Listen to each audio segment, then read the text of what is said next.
حکمتیار د پاکستان حملو ته غبرګون ښود چې افغان حکومت ته څه مشوره ورکړي نو جزئیات هم دلته وګورئ او چینل هم سبسکرایب کړئ. له 3 ورځو چوپتیا وروسته د حزب اسلامي مشر ګلبدین حکمتیار پر خوست او ننګرهار د پاکستان هوایي بریدونه وغندل. نوموړی وایي د پاکستان له لوري په خوست او ننګرهار کې پر ملکي اهدافو وروستي هوایي بریدونه په کلکه غندو. وړاندې زیاته کړې د پاکستان دغه اقدام غیر مسؤلانه او پارونکی دی او بدې پایلې به ولري. هغه همدارس لیکلي له چارواکو غواړو د لانجو معقول بدیلونه او سوله ییز حل لارې ولټوي نه د زور ازمویلو لارې. یاده دې وي چې حکمتیار تل د پاکستان سره جنجالونو کې ډیر نرم او پاکستان پلوی دریځ نیسي. بلخوا پاکستاني وزیر پر افغانستان د بریدونو په اړه له تبصرې کولو ډډه کړې.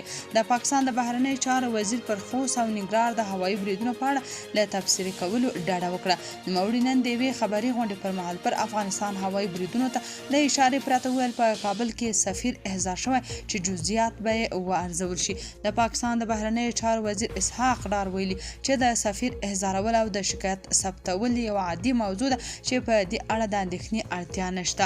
همدارنګه نوموړي د خپلو خبرو پر مهال ویلي چې د خپل چینایي سیال سره کابل ته د سفر پر مهال له طالبانو څخه غوښتنه کړې چې د تحریک طالبان پاکستان او د چین د ایغوریانو په وړاندې اقدام وکړي. اسحاق ډار زیاته کړه د طالبانو مې یوه غوښتنه وکړه چې ټي ټي پي د پاکستان له سرحدي سیمو څخه لرې کړي او یا د افغانستان شمال ته انتقال کړي یا موږ ته وسپاري چې د هغوی مخنیوی وکړي چې ستاسو خاوره د پاکستان پر ضد استفاده نه کړي.